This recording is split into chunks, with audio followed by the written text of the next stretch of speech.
Hey, Trojan family, what is up? Welcome to the USC LAFB show live Tuesday, noon Pacific time here in Los Angeles. Thank you, as always, for making this a part of your day. Hope everyone's doing well. Wait till some people get in here, but good show today. It's the bye week.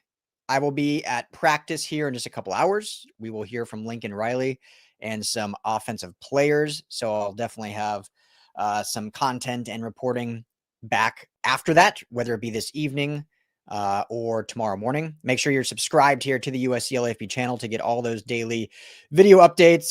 We'll get, obviously, Coach Riley's interview up this evening and anything in the future. So hit that like and subscribe button, helps us out. You can also find all of our USC and all of our LA sports content at lafbnetwork.com.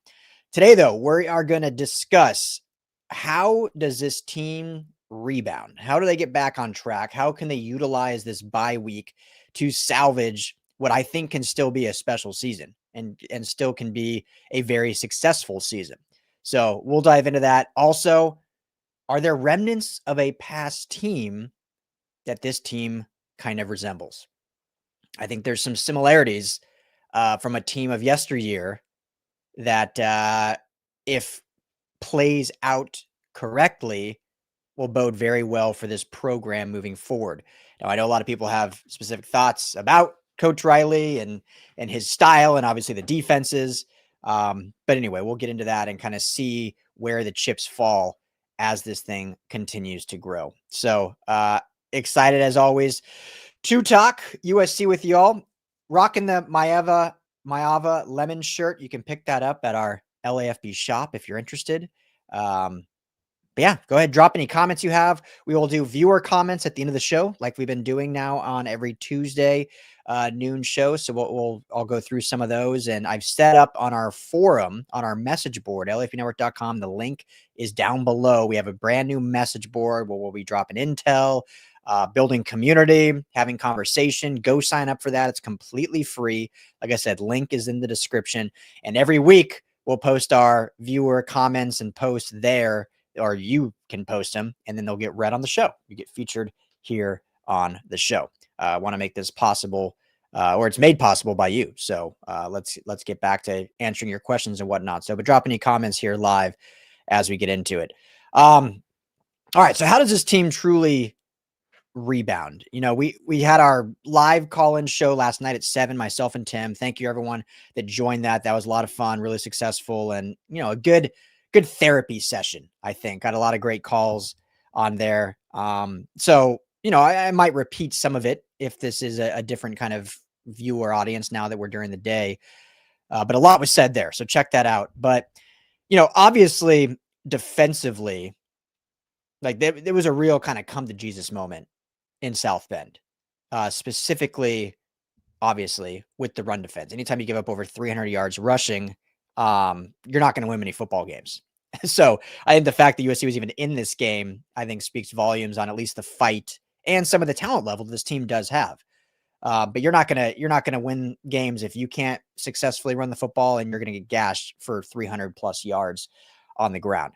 And so during this bye week, you know, you'll need to see, obviously, looking at this tape, it's not good. Not a lot of good tape out there defensively.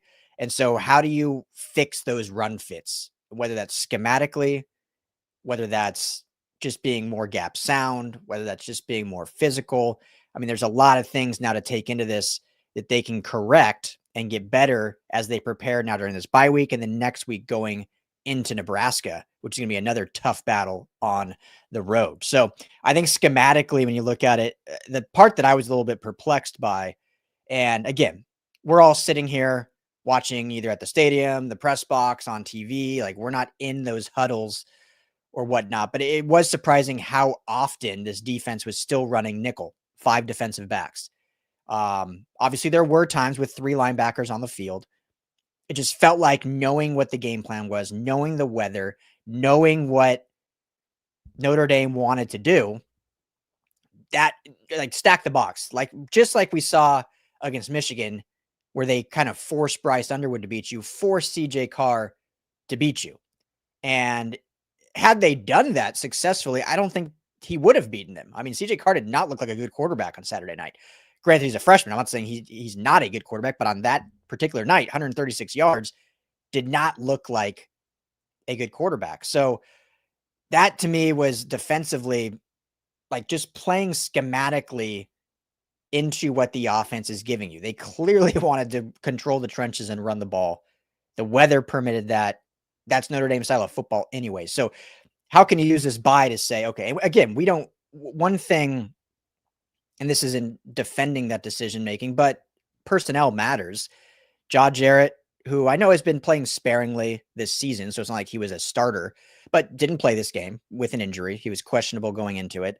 That's a big body that certainly would have helped more frequently in kind of some of those defensive snaps. So Keyshawn Silver, we would like to see step up. I think Devin Tompkins, still played his tail off and what he was able to do. Judea Abasari, obviously doing what he can.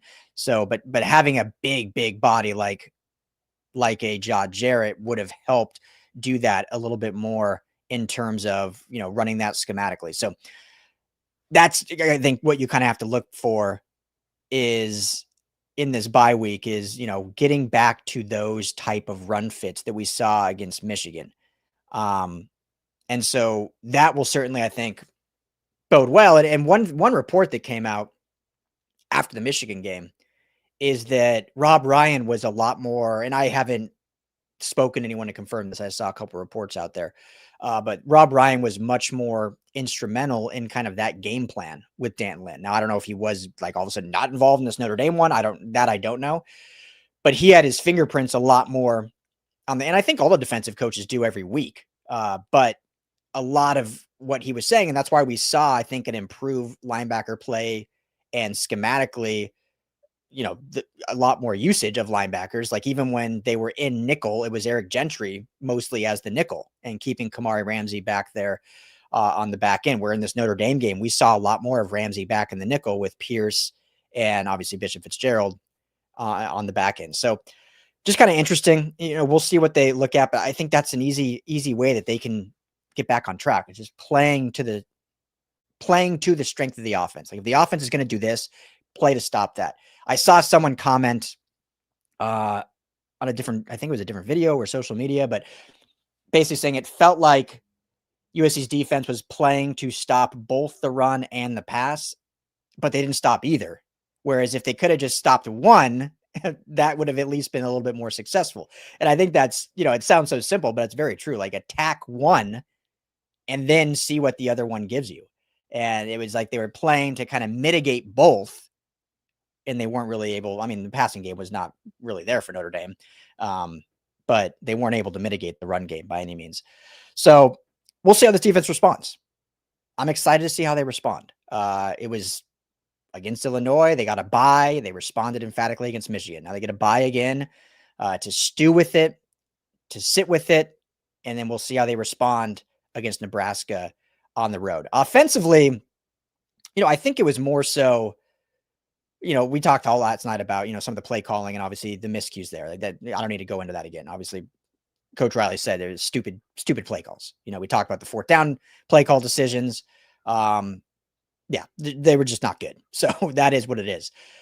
But I think offensively overall, it was an okay game. We're seeing obviously in this kind of matchup on the road, missing your top two running backs hurts. Love King Miller. Love his story. I do think he's a good back. He's not just like a flash in the pan fluke. That wasn't a fluke against Michigan. But Wayman Jordan, I think, is right now a tier above and would have had more success against Michigan, against Notre Dame, just because of his bigger body and his vision. And, King has great vision, but just not quite as big as Waymo. So I think that was clearly missing. I think missing Elijah Page is, caught up to them in this game. The offensive line still, I thought, played admirably. It wasn't like they got absolutely mauled and pushed around, but there are many cases where the guards were getting pushed back. Now they held their own once they got pushed back, but off the snap, there was multiple times where you see guards, already back in the backfield and then kind of plant down and were able to hold their own after that. But in the run game, when that happens, the backs get met as soon as you touch the ball. In the pass game, Maava can drop back a little more. And then when the offensive line is able to mitigate after that, then you can have some success. But in the run game, if you're getting pushed off immediately, then Notre Dame's meeting the running backs as they did all night right off the bat. So, we'll see if those adjustments. I think too, last thing on that, I think Jaden Mayava, I'd like to see him use his legs a little more. I think when he does, he's had some success. We've seen it in the red zone, obviously. There's some he's a big body, right? He's not like this blazing fast running quarterback, but he has enough athleticism to move the sticks with his legs. And so in some of those situations, in those short yardage ones, like getting him in rollouts, or even just if nothing's there, instead of holding it, and then either throwing it away or forcing something, just run for 4 yards. Run for 4 yards and move on to the next play. Not every play needs to be a splash explosive. Sometimes those 3-yard QB scampers can help extend drives. Then you move the sticks more. So I'd like to see him use that, whether it's by design or whether it's just him mentally knowing like, okay, when I'm off my third read, if it's not there, I'm just going to go.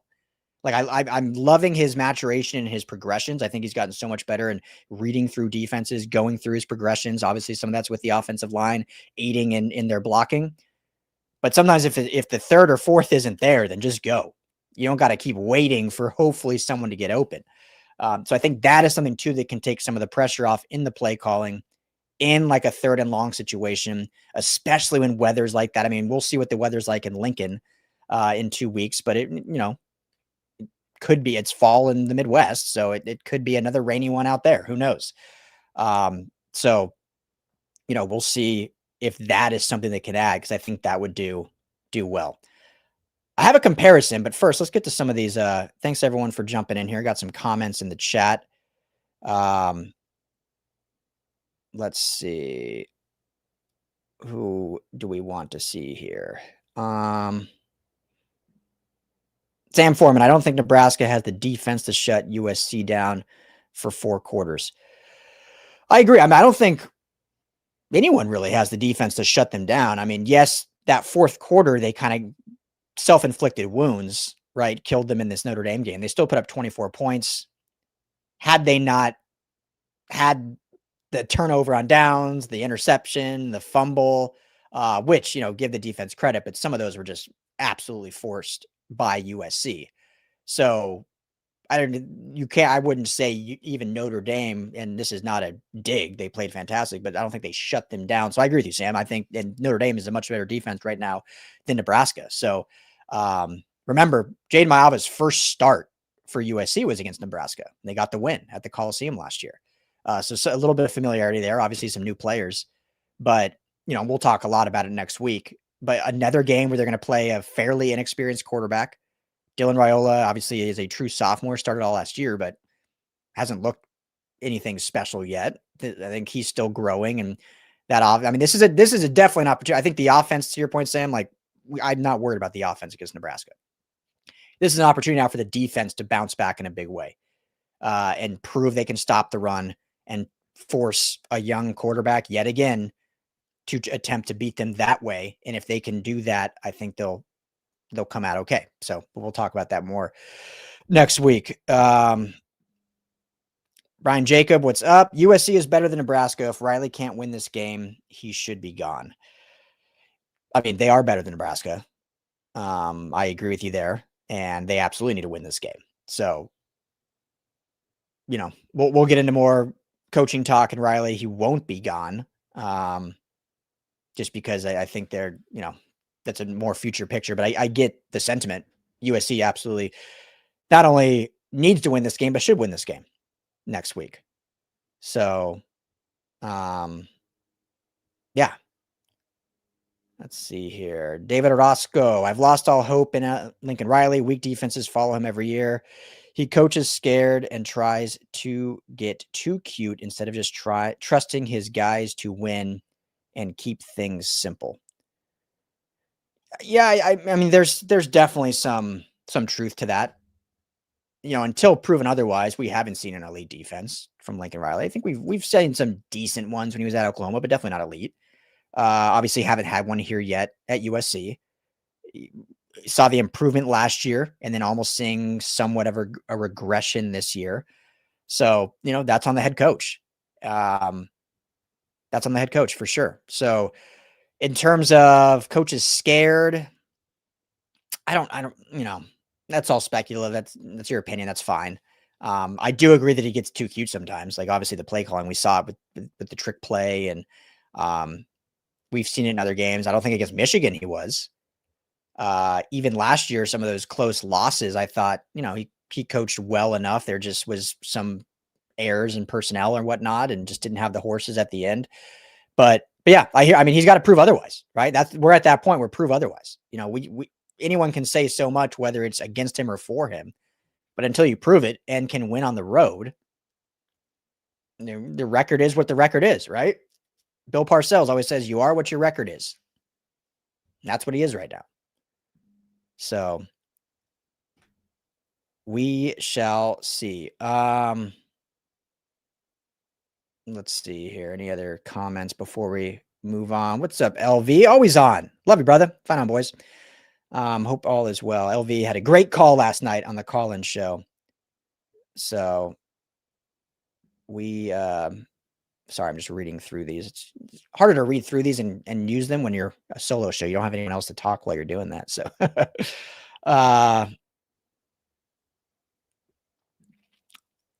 Mike, what up? Michigan fan. Mike Rotondo. I'm a Michigan fan. I saw 3 of your games, and you have a very good team. You should be winning games like the Notre Dame game.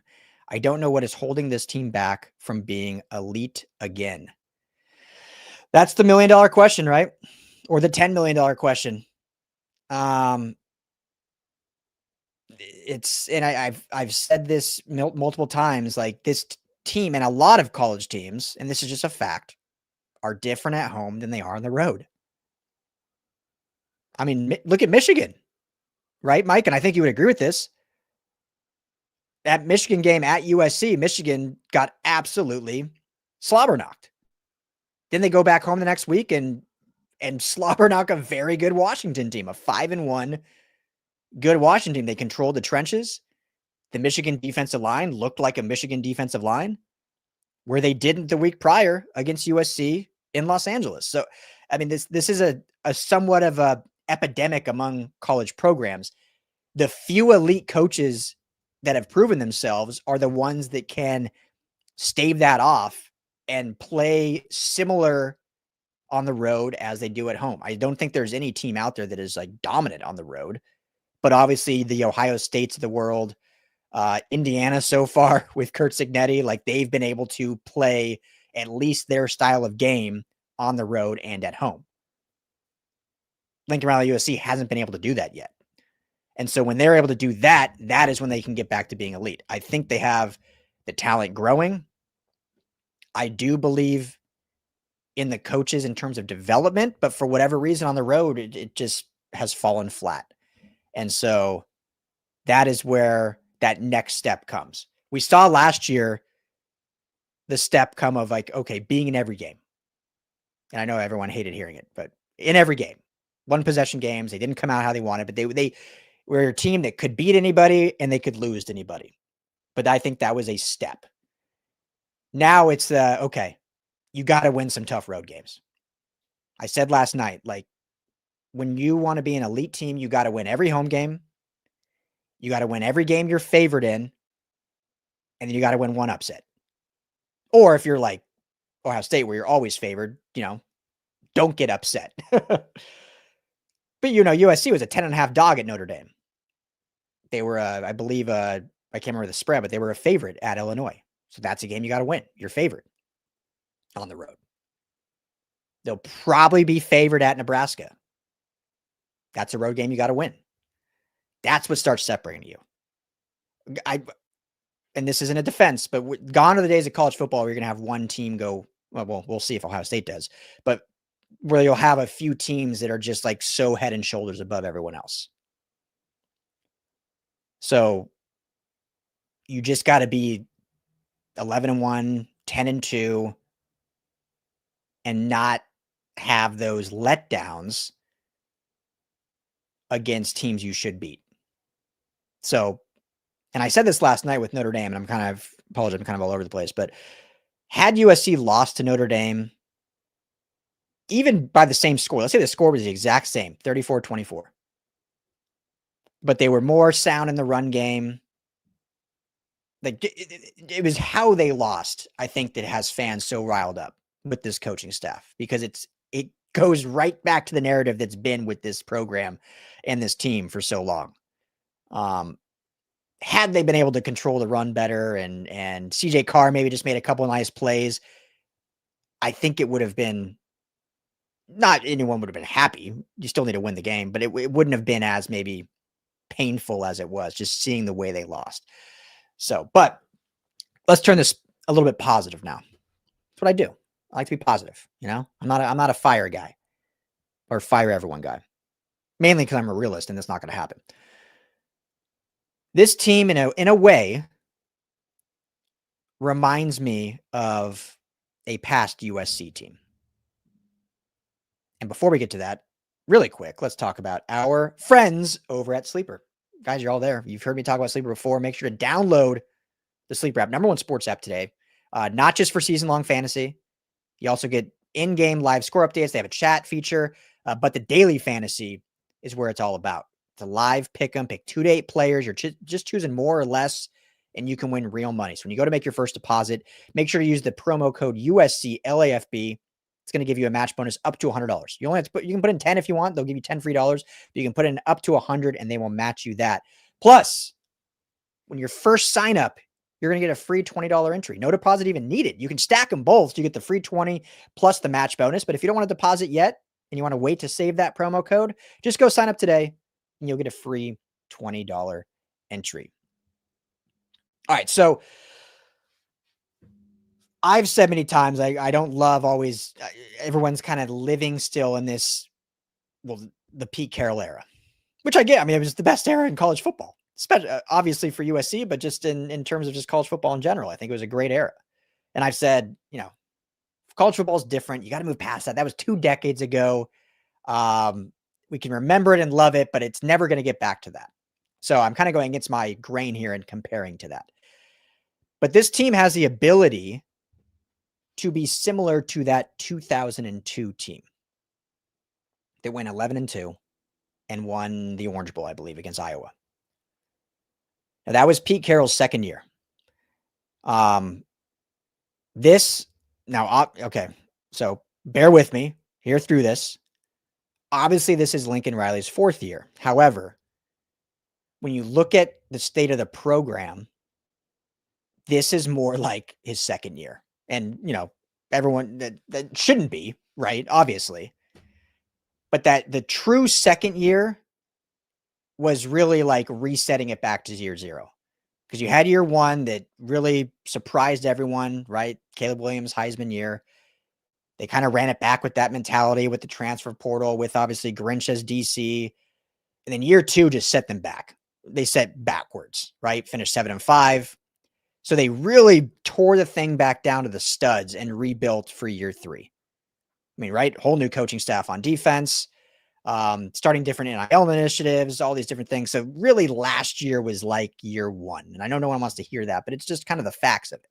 That was the true kind of rebuild year. They go 6-6 in every game, competitive, just not quite there yet. So this now in year 2, sitting at 5-2, have the absolute ability to finish 10-2 and either make the playoff at 10-2 or a New Year's 6 bowl. I think that's a successful year. And then you go into year 3, now ready for the college football playoff. And year 3 of Pete Carroll's when they won the Natty, beating Michigan in the Rose Bowl. When you look at that 2002 year, their 2 losses came on the road, obviously, somewhat early in the year. Their second loss was at Washington State, the Cougars, and they lost 30-27 to fall to 3-2 on the season. But there was a lot of angst at that time. Pete Carroll, he went 6-6 the year prior. Now they're sitting 3-2. In that game, Washington State had 516 total yards. They had 201 yards rushing. gashed. John Tippins, 12 attempts, 79 yards. Jermaine Green, 6 attempts, 92 yards, 15.3 yards per carry average. Sounds familiar, right? Feels familiar. Defense got gashed. 500 plus yards. Well, they turned the season around and won out. Right?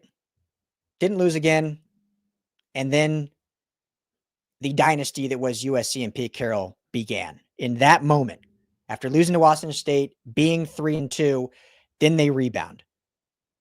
And they lost to Kansas State in Manhattan on their third game of the year. So after that Washington State game, they beat Cal at home. They beat Washington at home. They beat Oregon in Eugene in late October. They beat Stanford in Palo Alto, beat Arizona State, beat UCLA at the Rose Bowl, and beat Notre Dame at home.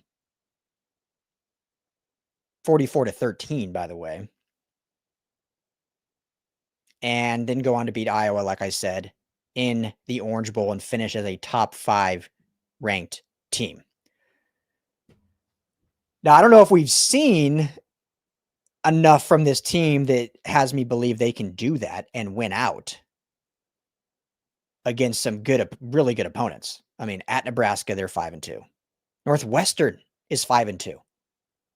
Northwestern coming to Collie after that, they're 5-2. Iowa, 5-2. At Oregon, 1 loss, tough game. UCLA is like the hottest team in college football right now. So it is going to be a tough task to do.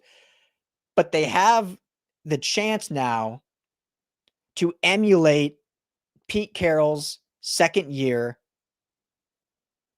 and go and win out and run the table. And whether they make the playoff or not, 10-2, they'll be in a big bowl game and setting themselves up with this 26 class coming in to then be a true title contender going the next year. That'd be a success. That'd be great. But as I said before, can this team do that? So I brought up that Washington State loss in 22 because you can see the similarities. 500 plus yards, 200 yards on the ground. The defense gave up, and then they improved. Then they bounced. So how does this coaching staff now make that happen? Flip that switch to where this was unacceptable. We can't do this again. And the way you do that, as I kind of said earlier, some of the things schematically and yada, yada, but also which players are going to step up as leaders. And not saying they haven't, but who's going to really step up? Everyone says all the time, good teams are coach-led teams, great teams are player-led teams. So who of these captains and these players are going to really step up and kind of put the team on their back and saying, hey, we can still do something special here.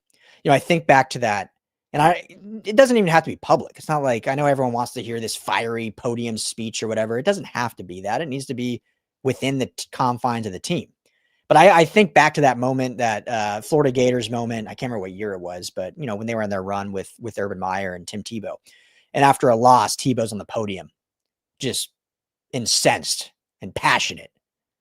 Like, I will never let this team lose again. Like, no one will work harder than I will work to make sure we accomplish our goal. Which players are going to step up and do that? And I believe they have the leadership to do it. Again, it doesn't have to be an incensed, passionate speech on the podium. But when the players can lead like that, then that's when we'll see, I think, this team take that next step. They talked after the Illinois in the bye week. We talked to Riley and Lynn, and they talked about accountability and guys holding themselves accountable. Well, they got to do that again and pick themselves back up and say, okay, we've done this twice now. We can't do this again. This is it. Buck stops here. That was it. Every week, we're holding ourselves accountable. We're doing the little things. We're being gap sound. So they have everything in front of them. Everything in front of them. All right, let's get to some of these user comments from the previous week. Like I said, moving forward, check out our forum. The link is in the description, or just go to LAFBnetwork.com, click on the forum. Got our USC message board there, and I'll start, posting a thread there that everyone can comment in and questions, thoughts. We'll use that hopefully moving forward if we get enough action in there for user comments. So, all right. Barry Fisher, my guy, he is a member. You can become a member.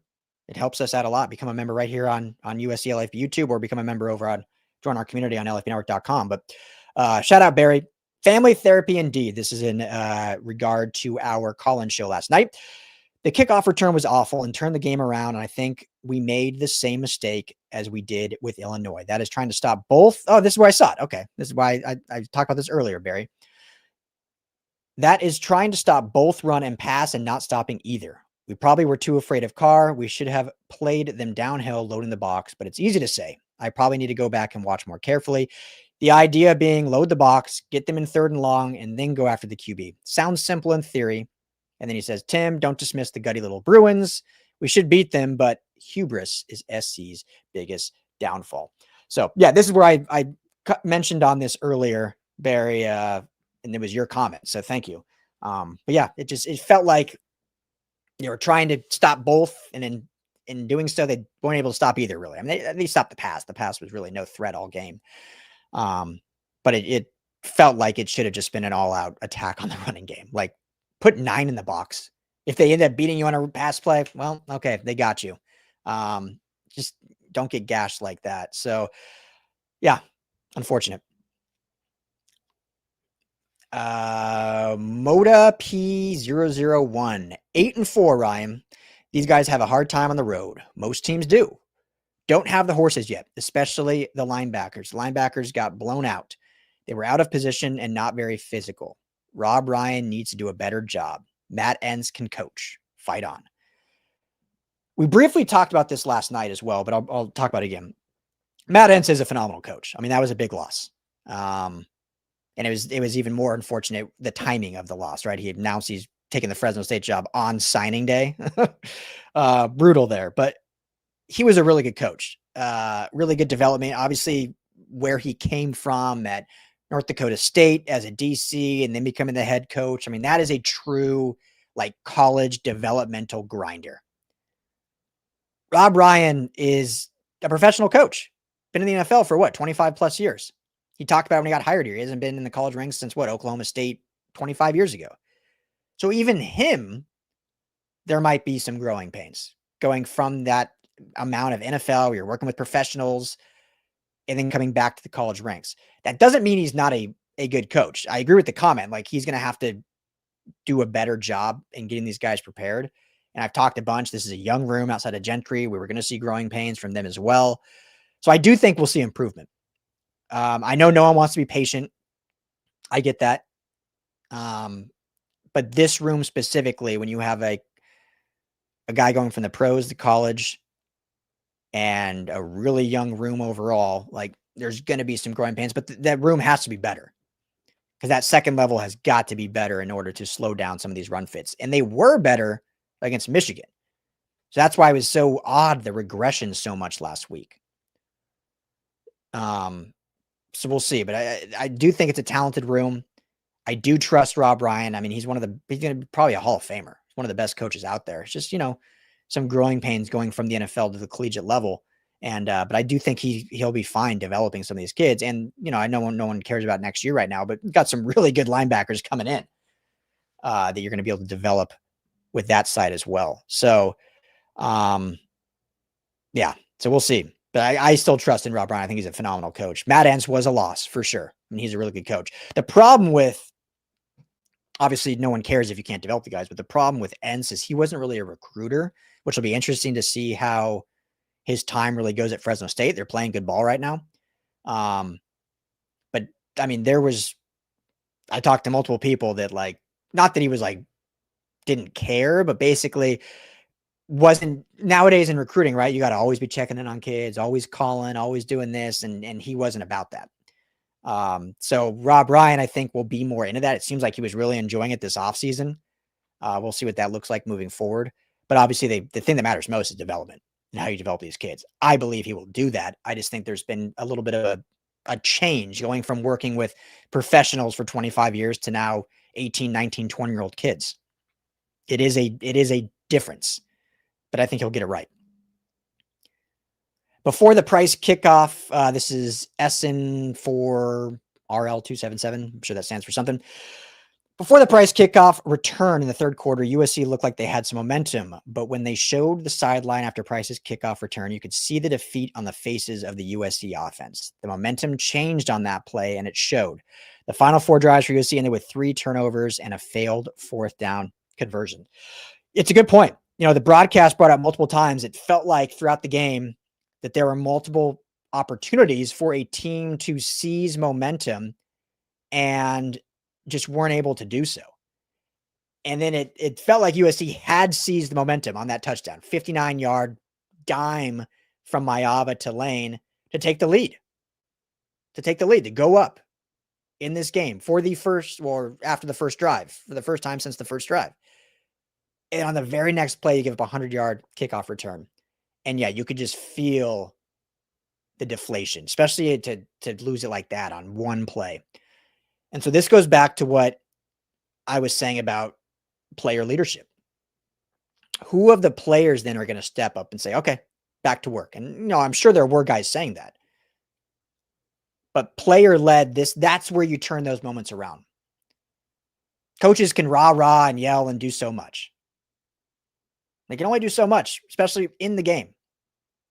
In terms of engaging and this is my opinion. I know some people won't agree with me, but in those moments, that's who's your player leaders to take the momentum back, to seize the momentum back, to get your guys up.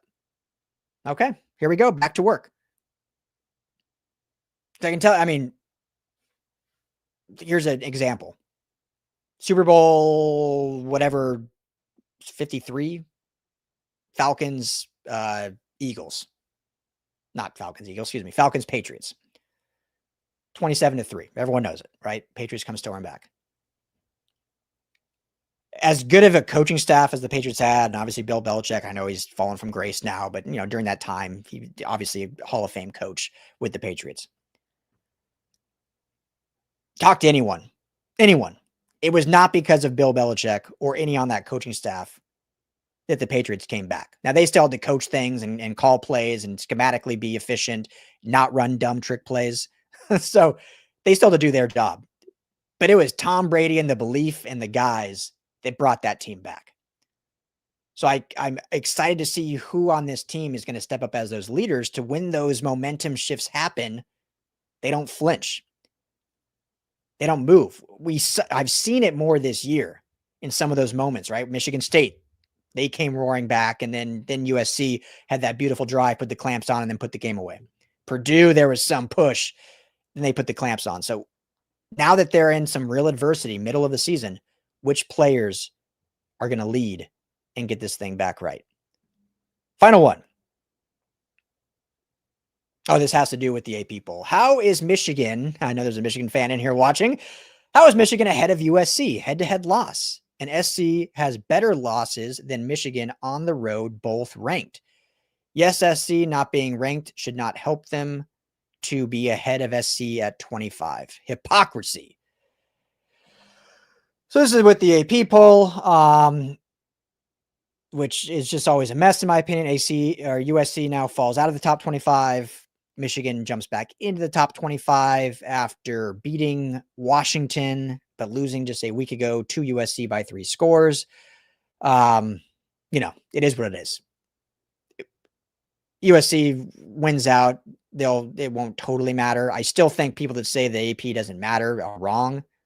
It absolutely matters when it comes to narratives, when it comes to resume, when it comes to what the CFB committee actually is basing resumes off. I'm not saying they only use the AP poll. There's a lot of metrics that can go into it.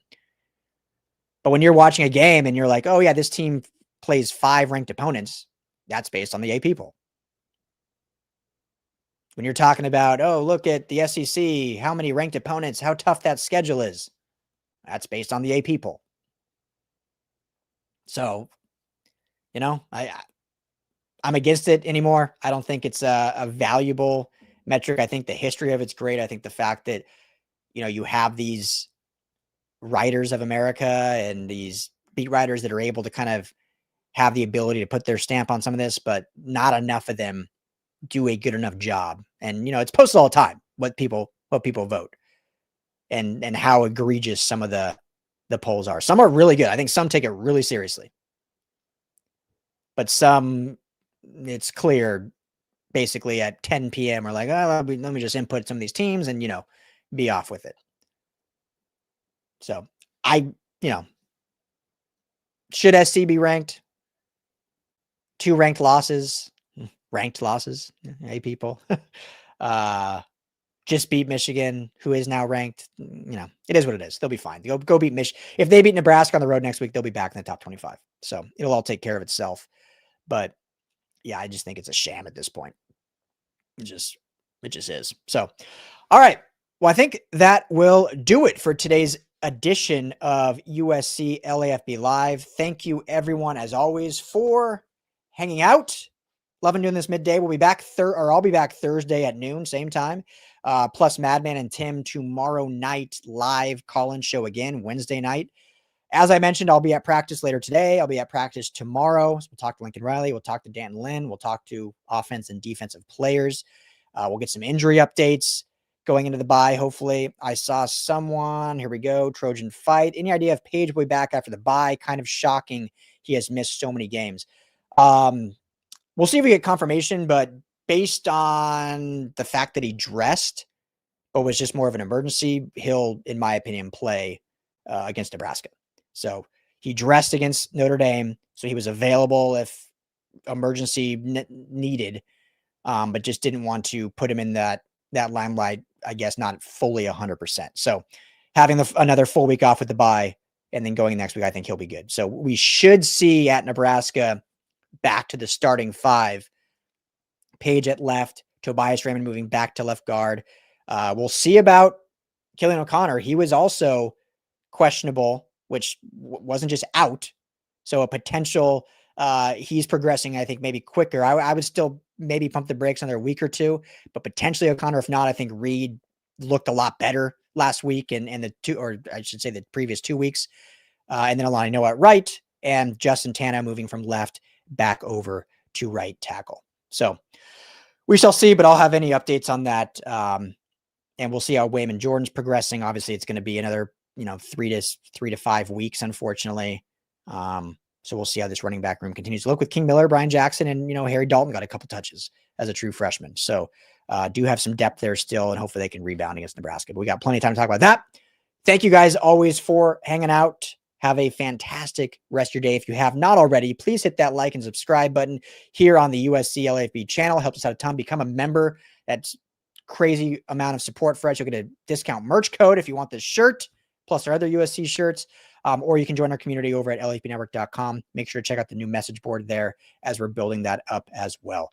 Everyone enjoy the rest of your Tuesday. As always, family, fight on.